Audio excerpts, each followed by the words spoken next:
Egana miagba ƒe ŋkekea miega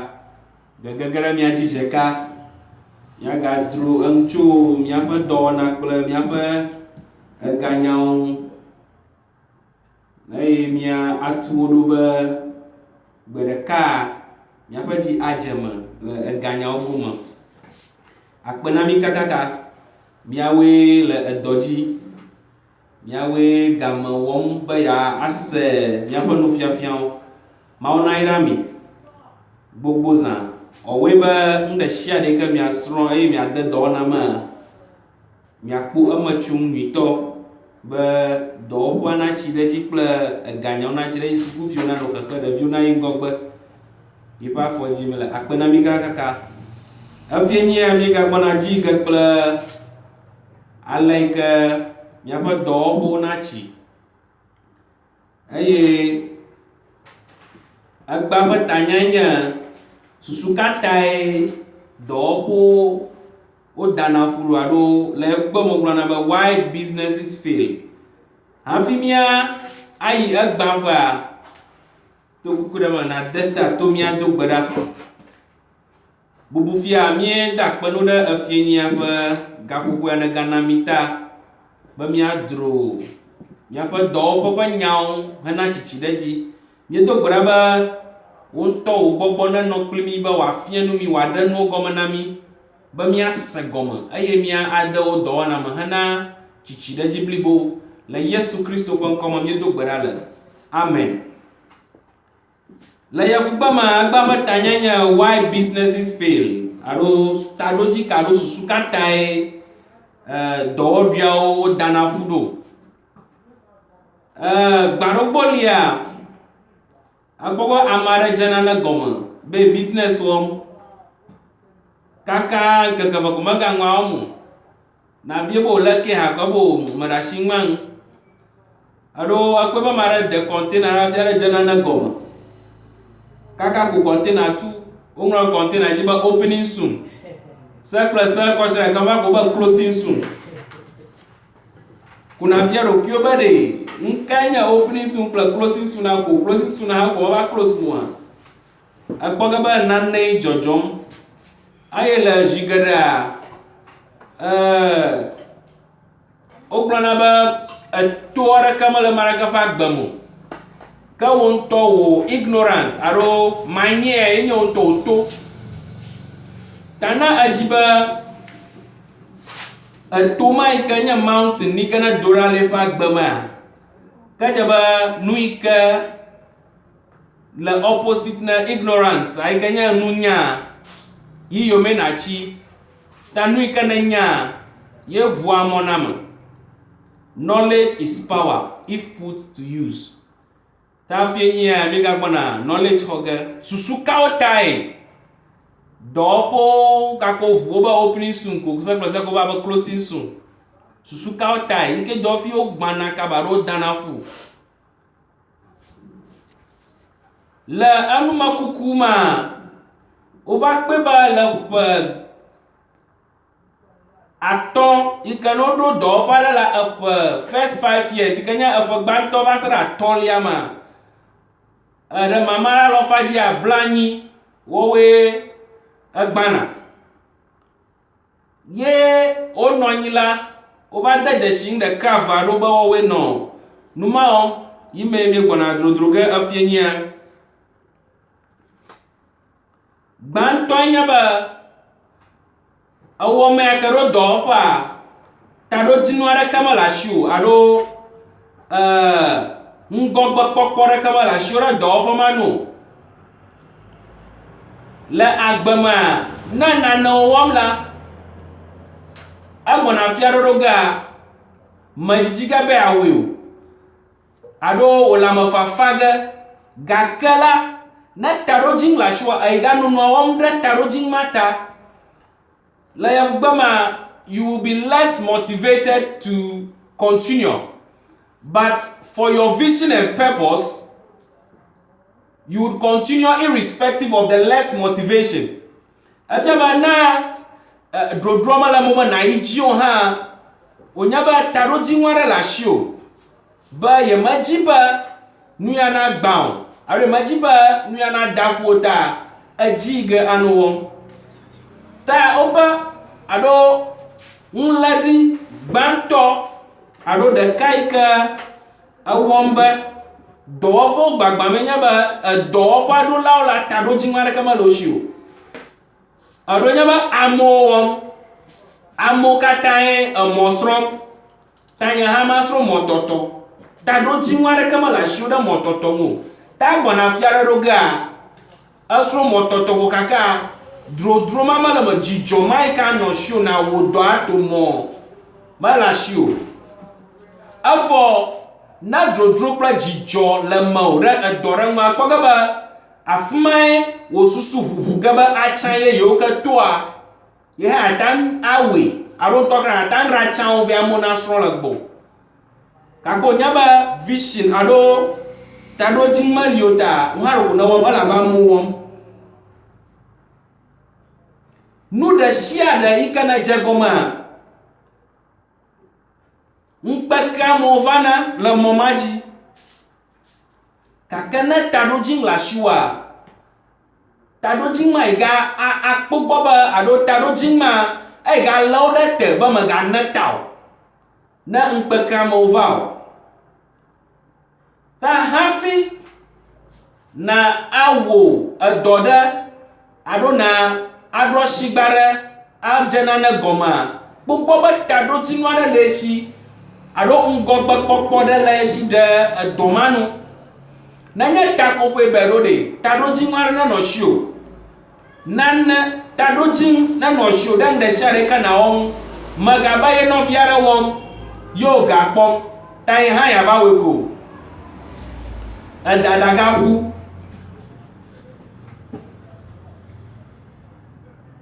edadaga abu tajagbagba ba tado jingwara la shio na manyoa agaguga tabaruga pepe aba opening soon na we consider vom bako gaba closing soon anu vavalia yika awane ba dopo odanahu yenya lef gbama ogbana ba misplacement ado awome aka adoma manyang chono anu ala agbama anuama anna ye woni ba amasosi na rong jajinama gbampanya ba onuna na o miesre bayi ba fikawe gabaro mie ba gifts aro onuna na o jojo manuna na aro lia amamanya rosue kaka jojo manuna na ita awone akpogaba na numa ma angogba igalama vavalanya ba talent no ya talent ya ko bang nanana adang tokeika mau kona o yanya talent ta akpogaba na nana womika onya o talent aro onya wadang la aji jamanago aro aji jaganao alaba manya anua da ko nyana kpafu hafi wo mu atolia yenya nuika nasro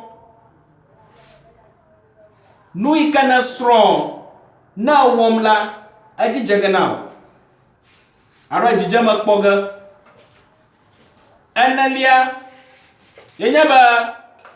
nuika wo anoint obanawo ado wo shaminao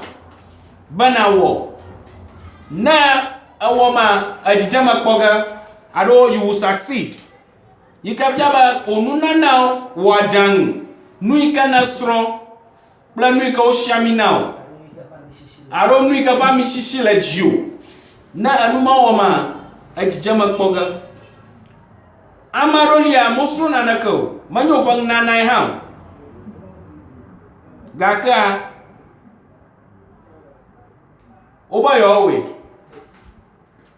awema madeng foga na marekao madeng convince na mu na beba o marketing aru na beba o asi bloblododo ŋu leke ne nya gblɔge leke anɔ gafia kɔnfi samaro na ablema ɖe ŋu ɔyi ɖe wo nu ya dzram ne la ɔyi ɖe ƒlege enya le nye yi lo ta edze be nakpɔ gbɔ be nkae nye yeƒe nuhi nkae le me ye yi ke nye ƒe seseƒe your strength yi ke nata zã alo adzi dɔwɔna yi ke wo strength ata awɔ ame aɖewo lia wonya le wo blame ŋu fine mama no be market ne ko ŋu dash no va dzra wo dzra ge no ame aɖewo lia hã le dzɔdzɔme ŋunana me la ekpɔ ge be ŋumawo mekpena lãme na wo no va gbɔ no megblɔ nya ɖe va ne mekpɔ nkae ge ƒle ŋua na wo wo hã wotɔe ma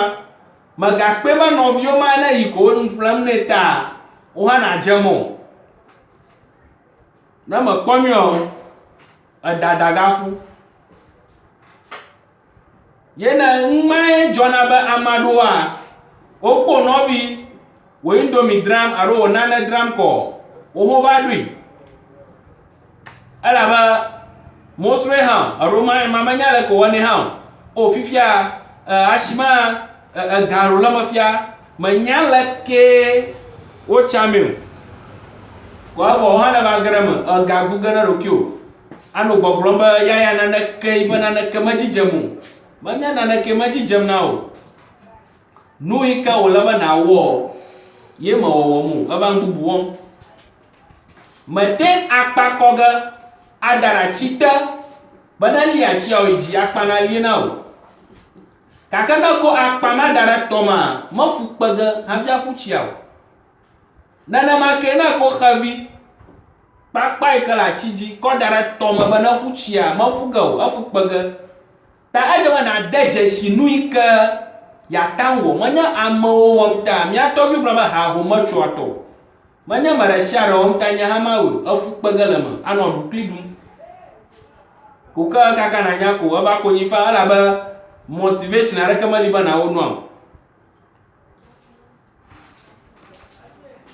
etɔ̃lia nu ɖeka yi ke wɔnɛ be dɔwɔƒewo gbana enye be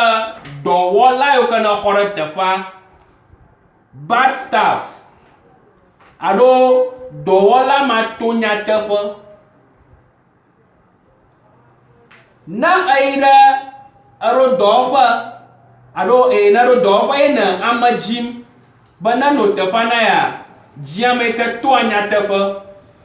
ne mekpɔ ame yi ke tona nyateƒe alo nyateƒe tutu me le amea moa dɔwɔƒe agbagba ge na o ne dzra nu 5 series agblɔ no 1 Ghana koe dzra elabe nyateƒe tutu me le amea mo wònye be ame ƒe agbenɔnɔ menyo hã o ta ne wò dɔwɔlawo va alo wò asisiwo va ale yi ke wòado dzidzɔ ɖo ŋua mewɔ ge o elabe agbenɔnɔ bara ye le dɔwɔvia si dɔwɔƒe aɖewo li ne masta meli o ne kɔstɔma kɔ ŋue ke ko ɖeviwo nɔ mo yɔm ɖe ama ŋu ao agbenɔnɔ bara ma ta ne wò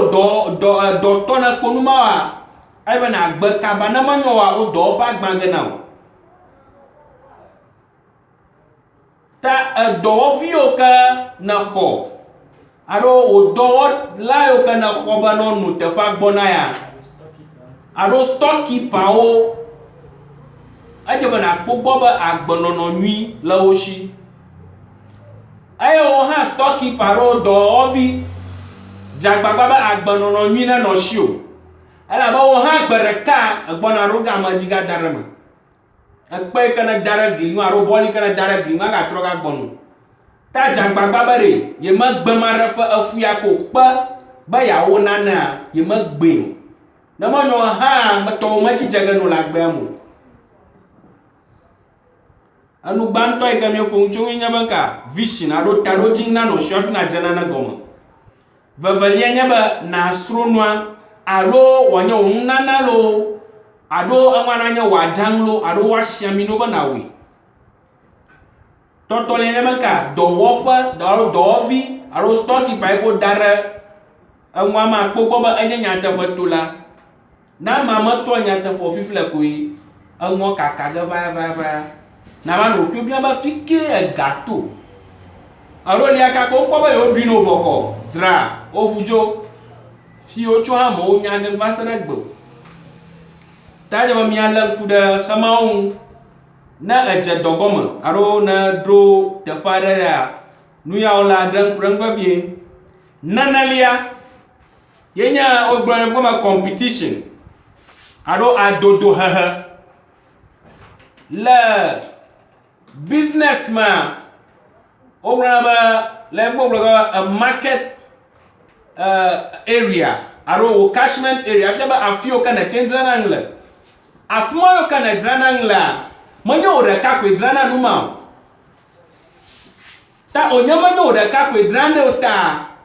efia meva zu ame ɖeke alo ame ɖeke ƒe asitsatsa o ezu adodo hehe yi ke nye adodo hehe nyuitɔ le business me la adodo hehe ma ye kpekpe ge ɖe ŋu be na ʋu wo susu kpɔ be nu kawoe atanga wɔ enye nu yeye ahe enukplalawo vɛ na ye kake le emawo ɖiɖi bosaŋo gbogbo nyenye ma gbaɖogbo la ame aɖewo va kpɔna dodo hehe ma be eŋugbegblẽ ke va zu efuléla amenɔvi kple amenɔvi ƒe ŋuve dɔme elabe meŋua dzram yi hã dzram ao vodada gbãtɔe na le funɔ o competition alo me yi ka dodo hem kpliwo ɖe ŋudzradzra me eyi be nanya be menye ye ɖeka ye ŋua dzra ge o memawo katã lia ɖo kpekpem ɖe ŋuwo be nagagbugbɔ anɔ anyi akpɔ ɖa be nukawoe ata wɔ wòato vovo ne ame mawo yi kawoe be yeƒe asisiwo magadzo ɖa le ye gbɔ na le eŋumekuku ma wova kpe de dzesie be ne business idea alo dɔwɔna ƒe susu yeye ɖe va tame no ye ne kɔ dogoe la le dziŋua de megbea amewo yiwo ke le ŋu o idea ma kɔpi ge nu ma te ne kpɔ ge be awu yeye ɖe to ma ɖe ƒe shop ko le kaka nanya ame aɖewo va ƒli kɔ da ɖi edze be nanya be le dziŋɔ ma de megbea amewo nia ke ne nu yeye ne to vɛ woho kɔpi ge alo woho srɔ̃ ge awɔ nu ke wòle be nawɔ yi kawoe be ne ko ŋua be nɔviwo kɔpia magayi ve ge o edze be nakpɔ gbɔ be hafi ye ko aɖaŋua ɖe dogoe la aɖaŋua ƒe version wɔme ne atɔ le esi kaka ne koe dogoe dziŋɔ ma de va yi ya amewo dzi be yewo hawo ko bubu gava ta kpɔ ge be everyday la alo gbe sia gbe ele ŋgɔ na ame mawo elabe eva le innovative enu yeyewo hem vɛ gbe sia gbe elabe kaka ne kɔ ɖaŋua ɖe dogoea vovovo wɔme ne wɔme atɔ̃ wɔme ade gakple ɖo le mɔ dzi kaka wo be yewo kɔpi yeye tɔ ma ko gakɔ bubu vɛ kaka wo be yewo kɔpi ko gakɔ bubu vɛ ekpɔ ge be gbe sia gbe la yeƒe asisiwo ke le esia woli eye ne ga bubuwo hã wɔm be wo vavam ta adodo hehe le asitsatsa mea medze ma ɖe kuku be menye nu vɔ̃e o menye ŋugbegblẽ o ta megalé fu nɔviwo ma be miadzram la yi hã dzram o megave dɔme na o ke nɔ anyi na bia ɖokuiwo be ɖe nu ke yeata wɔ wòato vovo na ma tɔ yi kawoe be asisiwo nava ye gbɔ nu ka dzi me amewo le atsa ke yeata ɖe ne ye tɔ nuke yeata ŋu de me yi ke awoe be no va ɖu yeƒe wɔtsie alo va ɖu yeƒe indomia eŋua na to vovo kenke ɖe nuke nakɔ kpe ɖe ŋu megave dɔme be nɔviwo va ɖo kenke gba ɖe ŋgɔ na o ao yi hã gadzi mo le hã ne gadzim ya katã amewoe ƒle ge na mi dzagbagba tɔwo na to vovo ne ya tɔ ale ke na amewo va gbɔne ko na ŋu ɖeɖe dza hã awoe va muna nɔ gbɔwo va ɖa na eyi ɖe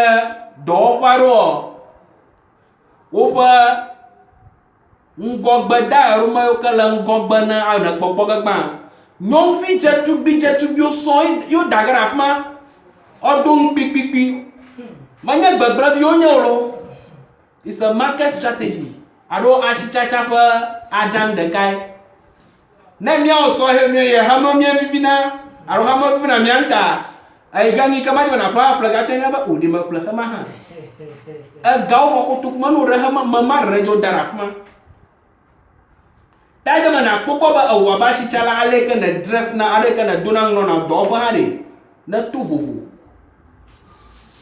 ɖohi hemae kpɔ ge ma ɖe le hafi ate ɖe ŋu na wo tagbɔ kɔ yi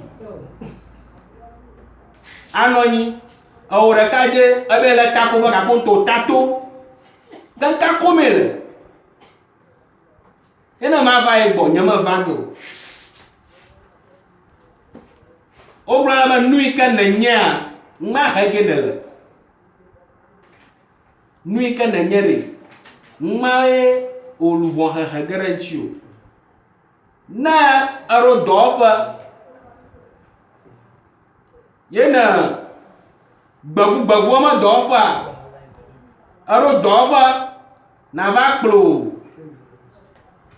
me ɖe sia ɖe ada ɖe dɔwɔƒea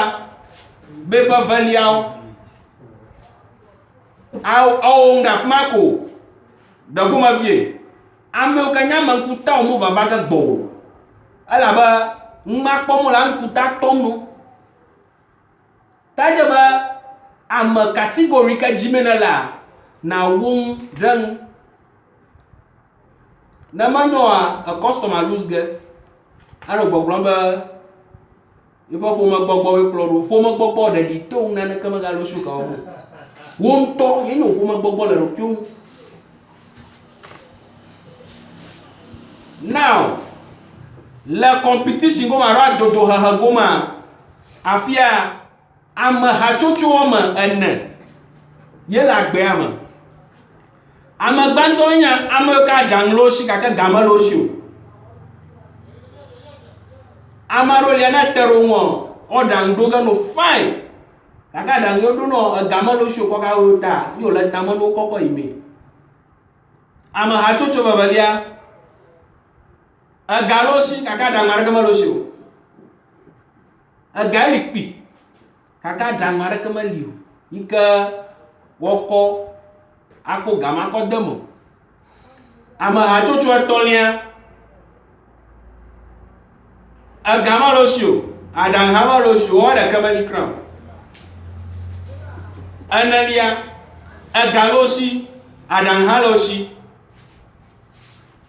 eye ame yiwo ke navɔna vevie yi ke megano wɔ ɖaŋu gblɔm no enye ame yiwo ke ega le wo si vɔ aɖaŋu mele wo si o. Meɖo ŋku dzi be nye velia tso ewoe nua me egblɔ be ɖo suku ko yo hã te ɖe ame ŋkuta ɖe le edua me ko wòɖo dze kpakpli be ɖo suku sukua ŋkɔe yina ge ale dzi be sukua na ɖa nenye ɖoko zomɔ dzi ɖeka gakɔ gbɔ wotu sukuxɔ brem etso ŋkɔ ma nɛ niwo katɔ gblɔ na ame ma yi sɔŋ ko kɔ da ɖe sukua eŋua ve dɔ me gblɔ nɛ be ɖe wo ŋutɔ egble nɛ ega me le asi o aɖaŋu le asi o eva tso gblɔ ne me yi ke aɖaŋu me le asi o gake ga le asi ŋke ne buna ya afi kɔkɔe ƒe ga la ade ƒe ga yi ke he vi ɖe nɛ yi dzi mo le nye velia va veve se fia be hã yi tɔ ɖo ge ko me be ɖo ge megavɔ o. Ta ame yiwo ke aɖaŋu mele wo si gake ga le wo sia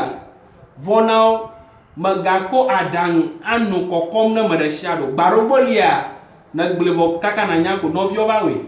megavɔ o la wo ŋutɔe koe nɛ. Ta edze be nakpɔ gbɔ be aɖaŋu le esi ne kaka akɔ ɖeka do goea wɔme etɔ̃ vovovo ne gano te gbɔna kaka wobe yewo kɔpi hema kɔ wogaɖatsa bubu ezu Messi ko evɔ bubu gadogo amewo ne gakplɔ ɖo ʋu kako be gakɔpi ko bubu gava ekpɔ ge be ŋgɔgbe nɔ ge ne amewo gbe sia gbe le asitsatsa ma me meganye vevesese nye ge na o. Maka ibe afienia ye nana srom principle aro nlanyi de ka gbona ba oba iceberg principle amara of ma mamara ga pira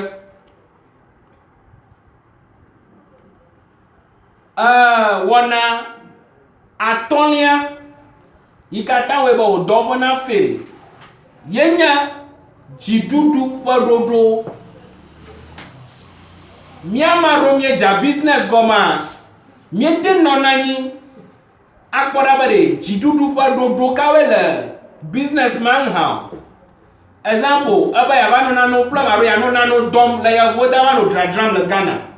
ye na jagoma jingra kama gba ko ba government ya wo seba wo roshi na dodoji aguga do hiya ko ga ha kana dira ko kura mavo fi o ba cho sheroji o gachi yama manyama ka gbo ti han company agbo lachi o government agbo lachi o manyam ajaba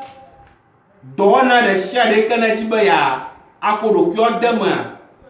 na kpogbo ba to kwa make wo galere aduli secondly da doma adoma onu aro ashima chachangu tadoji nkela adukplola oshi da ashima chachangu awa gabana agaramala anya nui wo penaina magara wo ba were ba joglom na mi plan mandra menala fike ko matwe dogo avo o gafia ko business aro itwema tade mana nyaba government policy kemi doko womblani ba miya ba juko pa ya aro hikama pa ke mi la mi Africa miya ba plola ro ko chona kwa wo sarora mo pona bare ase aro ra makawa fet go lalo aro lekeo ma o puno ba o gro yo ban na ne dodo kaka ngogba da on to afia to no don la mota mabunchu on taji bo la na adongo abien chunma on na manyo agaduge adelianika na wo ikawe ba aronu kawe gbana do ba kaba yenya ba won to doto fa nyata fa matomatu na rokio unfaithfulness of the owner awo doto manyata fa tom na rokio ajaba na separate aro na devil toto adon pro on to rokio domi maga choko aposhira agama nyafu averu nyanya abi fine na jingo ku aro na anwo vo stomach no kama be leba o anya yo dra jinyamare agare ai marovi blame ga baye ma dra ngaro ye fie agno be ya shi pomra ma company ma shita pomno agomra ma dudu ajaba won to domina la na no fakham na rokio la doma anya ma aglaka na adora omre khafa na rokio la doma na ko ba fa ya na yerokia yikweza zanga le period yaka aro le gabu kwa makana khafa na rokio na jinda kana awana calculation na ko ba jinda kama ye kafa na jinda kaba ya fi agaki na achochonko ashipomra baba agari amno baba agachi ake ko dengoma na edrenwa gbashi agba internet of market profit and hand bro e ga no duma ma pin ha kpoga klo ala ba gakata vo fio ka ga ba ga dodoji ba ya ko ajegome na ga ajegoma na ga bifio aga do ga ko jegome ka ba anwoma nyunumu ye novia ka ga mandram le ha ye nwome au wonto onyate ko matu na rokio ye wo business aro do pa man gogba imu ajama na taje sheba business ha amagbetoy na po e ba magbeto na da rokio na galama mega ko va to ma vivi ko de business amu na to vovo ra rekio na ma kwe na gaba chichire ji mana avana makare ji ba fia mi na na ko masam Andralia ka yala va vie yenya ba poor location manya dobo da sharo aroshi chacha da shara re ye no na tepo sha tepo tepo lia mau dramoro bo plan mana manya ba na cha gana kata fia dramo baro bolia ajama na popo ba afia ke ya shia do garode arofia ke ye dobo ya do garode ye amu pogo player matena e koparo ti MTN network menu ala bo poba amomo subora fuma ikana yo ba ko ega pour mo tunare amanya gavio aba ko ya ga ike gba kuran manya gavie nyama na se ga yo na fofo gbero yo ba ko ga tura fuma vo amomo le dwama mo zango kanke yo tugawe yomo garaka ha kpoga la fuma nke yo tugawe taje na kpokpo ba afika ye ba do garwa te banyo na nui ka ye bedra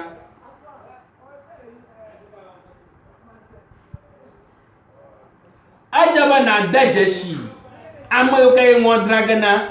nui ka ye bedra aya le ka drag na ji te panwi ade wa shigbaro aro ade wo do pomado na po do ba gaon banko mutu na corona branch la ficha fio o va vaga duama aba kora ba de duama tore lake ha fio ida do ba dagara fumana mi no po ba o analysis aro o makuko pe ba awo na yo denu ya rafia yo lose ga mo daga niba mo daga yecho